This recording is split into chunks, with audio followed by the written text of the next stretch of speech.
الله الرحمن الرحيم الحمد لله رب العالمين وصلى الله وسلم وبارك على عبده ورسوله الأمين نبينا محمد وعلى آله وصحبه أجمعين أما بعد السلام عليكم ورحمة الله وبركاته. We're still discussing the ahadith that the author, may Allah have mercy on his soul, mentioned in the chapter that deals with Zakat, which is the third pillar of Islam.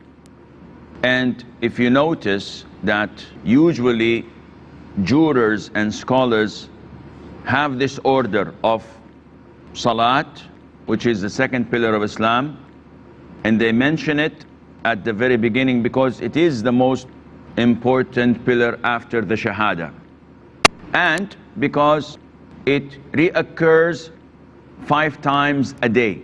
After that, they speak about Zakat, due to the fact that Allah Azza wa Jal always mentions Zakat alongside with the Salat. Allah Azza wa Jal mentions the Zakat alongside with the prayer in the Quran. So it was suitable that they talk about it. Afterwards, they talk about fasting, because fasting happens once a year, and not everyone is obliged to fast.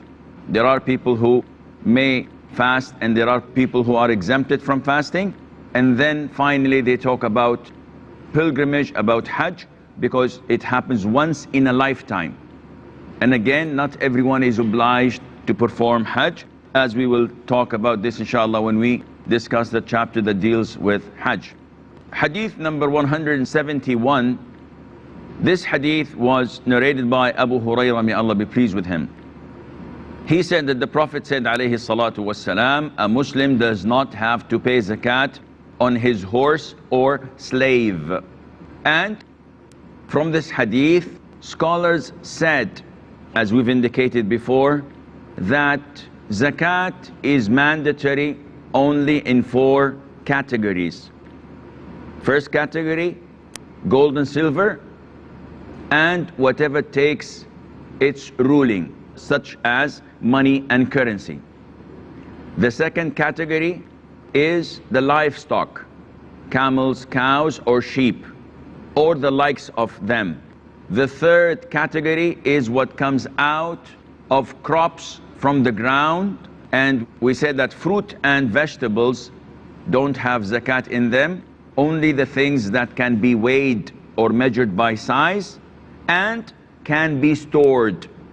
So anything that cannot be stored, there is no zakat. Tomatoes, we cannot store it. It would decay and rot. That is why there is no zakat in it, or in the different kinds of fruit.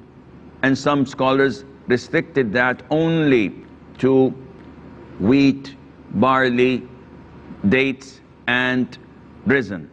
They have restricted only those 4 categories. The fourth category is whatever is displayed for sale. So whatever is used to be sold and bought, whatever you deal in commerce with, then this has to be paid zakat for it.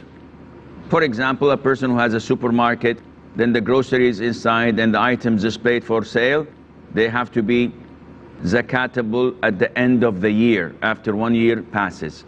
Now the Prophet in this hadith ﷺ is telling us that you don't have to pay zakat for your slave nor your horse.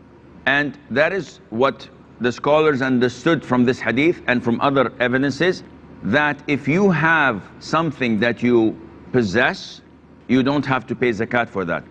Why? As long as it is not part of the 4 categories. So your clothes, you don't have to pay zakat for them. Your car that you drive, there is no zakat for it. Your house that you live in, there's no zakat in it. The furniture, the utensils, the things that you use, no zakat in them at all. Why? Because they do not fall under the 4 categories, as we have discussed before. And the issue of dispute among scholars is regarding the gold or the jewelry that women wear. Those who said that there is no zakat in jewelry that women wear. Of course, when we say jewelry, we mean gold and silver, because women can have jewelry made of diamonds, of emeralds, of rubies, of different kinds of materials and metals. All of this has no zakat at all. The zakat is only disputed whether there is zakat or not if it's made of gold and silver. So it's an issue of dispute among scholars whether it is mandatory to pay zakat on such gold and silver possessed by women or not. Those who say there is no zakat use this hadith as an evidence, and they say that the Prophet said that you do not pay zakat over your horse nor your slave, meaning that the things that you use, we use our horses, we use our houses, we use our slaves, the things that we use, we do not pay zakat for those. So if a woman wears her jewelry, the gold and silver, or lends it to people to wear it and they return it, this means that it is used, and therefore there is no zakat in it. And this is the choice of the majority of scholars, that there is no zakat on gold or silver used by women. Other scholars said that no, they have to pay zakat for that, and their evidences are found in the Quran, in the Sunnah, and also in some of the companions of the Prophet ﷺ who said that there is zakat in jewelry.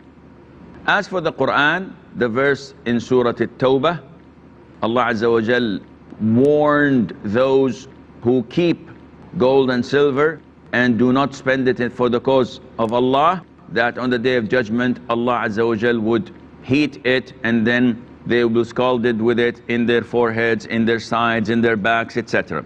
And there is another hadith where the Prophet ﷺ saw a woman with a young girl that had two thick and big bracelets of gold. So the Prophet said ﷺ, do you pay its zakat? And she said no. And the Prophet said ﷺ, two bracelets of fire.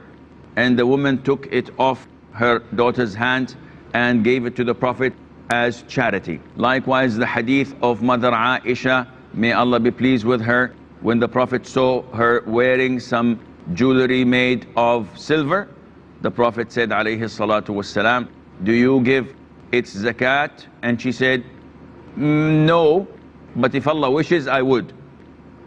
And then the Prophet told her that this is from fire, and also this indicated that there is zakat. And those who said that you must pay zakat for the jewelry or the gold that a woman wears are prominent scholars like Sheikh Abdul Aziz ibn Baz, Sheikh ibn Uthaymeen, and before them Sheikh al-Islam ibn Taymiyyah and Ibn al-Qayyim. They all say that there is zakat in the gold or silver worn by a woman. Now, having said that, a lot of the times we're asked about who pays the zakat over the jewelry of the wife. Is it the husband or the wife? And of course, the answer is the owner of the jewelry. So who's the owner of the jewelry? It is definitely the woman. Who owns the jewelry and who has the right to sell it or to keep it? It's the wife. Unfortunately, I got a question a few days back, and the husband is complaining, and he says that I've been paying the zakat for the past 20 years, and the gold, I am the one who gave it to my wife. So who owns the gold? And I told him, did you lend it to her? You told her that this is for you to borrow, but I will take it back? Or you gave it to her as a gift? He said, no, I gave it to her as a gift. And that's logically well known that she is the owner of the gold. Now, because you pay for the zakat, this doesn't mean that you bought it back again. The zakat is due on the wife, the owner. But if you, out of courtesy, out of your love and care and mercy, volunteered to pay for the zakat, this is acceptable. but you cannot pay the zakat without her consent. You cannot go and pay the zakat and after a while you come and say, listen, the zakat I paid a week ago, that was for your gold. No, because you have to act on her instruction and approval. So it is her gold and she has to pay zakat. One may ask, what about if she does not have money to pay for the zakat? In this case, she is requested and instructed to sell parts of it, but not all of it, because it is part of a necessity for a woman to have gold, to have jewelry. This is what Allah Azza wa Jal described them by in the Quran. أَوَمَنْ يُنَشَّأُ فِي الْحِلْيَةِ, Allah Azza wa Jal described them as growing up in their jewelry, in the way that they beautify themselves. So scholars say that they are not instructed to sell all of it, but if they have like 5 kilos of gold and they claim that they don't have cash to pay, they're obliged to sell some part of it. We have a short break, stay tuned, and inshallah we'll be. Assalamu alaikum and welcome back. The following hadith is hadith number 172, also narrated by Abu Hurairah, may Allah be pleased with him. He said that the Prophet of Allah sallallahu alaihi wasallam said, the harm caused by an animal has no requital, and the wound caused by falling in the well or in a mine has no requital for it, and there is 1/5 in the buried treasures. Now in this hadith, the Prophet sallallahu alaihi wasallam is telling us that there is no requital for what an animal does. And this is not our topic, but it is in the hadith, so we have to go through it briefly. What is meant by this? It is meant that this animal has no brains. So if it wandered and caused some damage, scholars differed whether the owner should pay for that damage or not. And we know that if you made something harm that needs to pay compensation for it, that you must pay for it.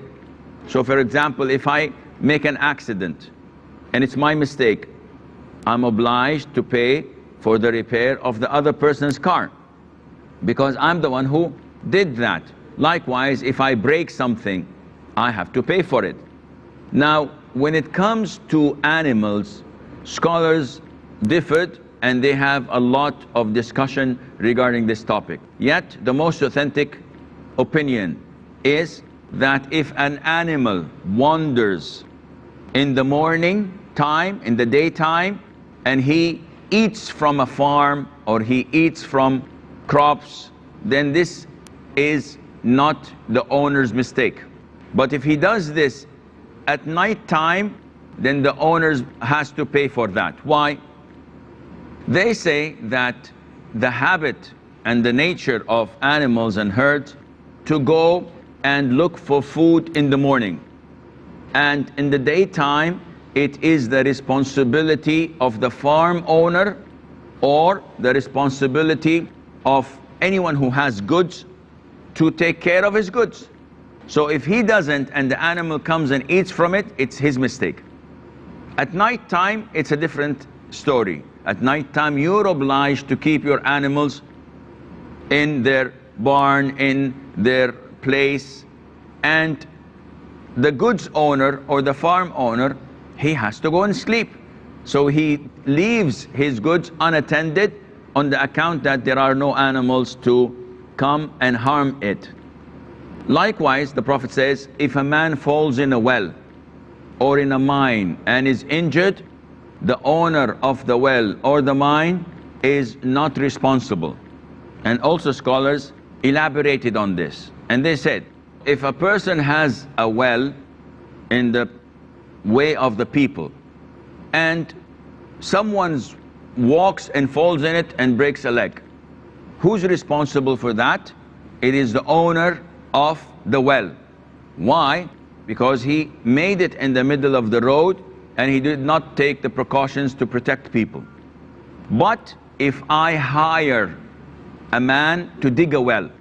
And this man is old enough, he's mature, he's a professional, and there is nothing to hide. I'm not cheating him. Or if I hire a group of people to go and dig a mine for me and extract gold or coal or whatever, and all the conditions are normal, and they go in, they do their job, and they die. They fall, break a bone or a leg, they die, the mine collapses. Is the owner of that mine or of that well obliged to pay for the compensation? The hadith states that he is not. There is no requital. Why? Because it is not his doing. I've hired someone to do something and that person died. Why should I pay for it? It's like when I hire a driver to drive my car and he makes an accident and dies. I should pay for his blood money? Definitely not. But if I cheated him, in the sense that I told him the mine is safe, there's nothing to fear, everything is fine, everything is okay, and I know that it is not. I don't warn him and tell him that beware of this section or of that section. I don't give him the necessary precautions and I throw him, then I am responsible. If I get someone who is not mature enough, a child for example, and I have him work in such a dangerous place and something happens to him, I am responsible because this is something that I should have warned him or at least taken the necessary precautions. Then the Prophet says alayhi salatu wasalam in the hadith, and there is 1/5 in the buried treasure.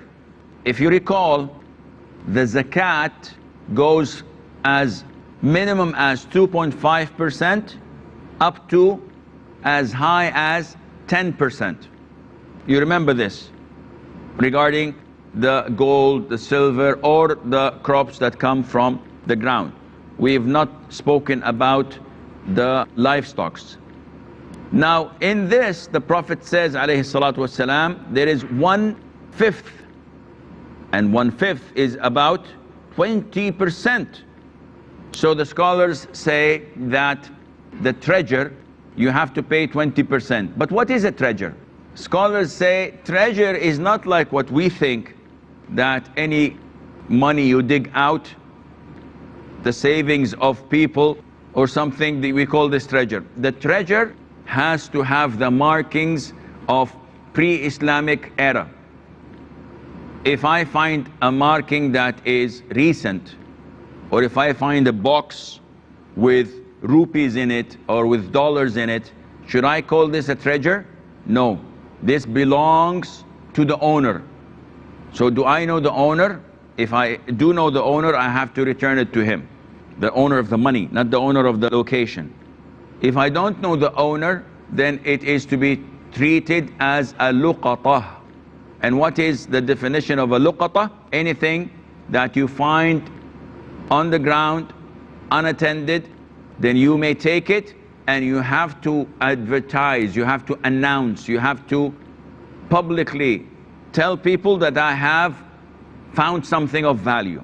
Of course, it would be quite smart not to say what you found, because then immediately you will find 1,000 people coming to claim it.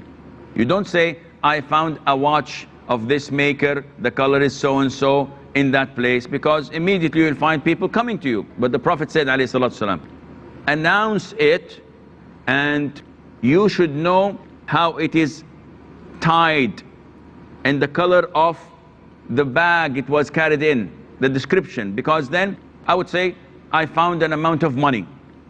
Whoever lost it, come and call me. They call me and I say, okay, how much did you lose? The man says, no, how much did you find? I said, sorry, this doesn't work this way. Tell me how much you lost. He says, 5,000 rupees. Yes, this is true. Where were these rupees? He said, in a wallet, a green wallet. And the wallet I found was brown. I said, sorry, it's the wrong one. So you have to know the description, so that whoever comes within a year claiming it, you have to give it to him. If no one comes, the money becomes mine. So the treasure we're talking about, it cannot be something that was recently or that belongs to a Muslim. It has to have the markings of the Roman Empire, for example, or something that goes pre the Islamic era. And whoever finds it has to give 20% of it to the treasury of the Muslim country, which is not similar to zakat. It is similar to al-fay, which we give the fifth to Allah and His Messenger and to the poor, etc., etc., etc. So scholars say that this is not zakat. This is considered as sort of treasure or booty that takes place without any fighting or with fighting. So whatever you have to give 1/5 of it to the treasury. And this means that you don't have to, you're not forced to pay the 8 categories of zakat mentioned in chapter 9 verse 60. Also scholars say that whoever finds it depends, because if I'm having someone working in my grounds, for example, in my land, and the one I'm paying him, the one I've hired, he's the one who found it. So who owns the treasure? The owner of the land or the man who found it?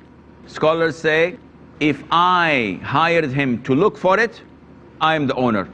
But if I hired him to dig a well and he found it in my land, he's the owner. So this is what scholars say in a nutshell, but it's important to know that it is not part of the zakat. It's a chance in a million maybe, or maybe in a 10 million, or maybe in 100 million that you find such a treasure. And likewise, if you hunt for treasures in islands or under the sea, it's all pre-Islamic, and that means that you can take it. A question that may rise in some of your heads is, what about oil that we find? Is oil considered to be a treasure? And the scholars say, no, it is not considered to be a treasure. It is natural resources and it belongs to the state to be spent in the welfare of their citizens. This treasure must not be paid in the 8 categories. It should be paid in the welfare of the state, because we know that there are 8 categories that you cannot give zakat except to them. But this treasure, you can spend it in building mosques, in building schools, in paving roads, etc. This is all the time we have. Until we meet next time, fi amanillah, wassalamu alaikum wa rahmatullahi wa barakatuh.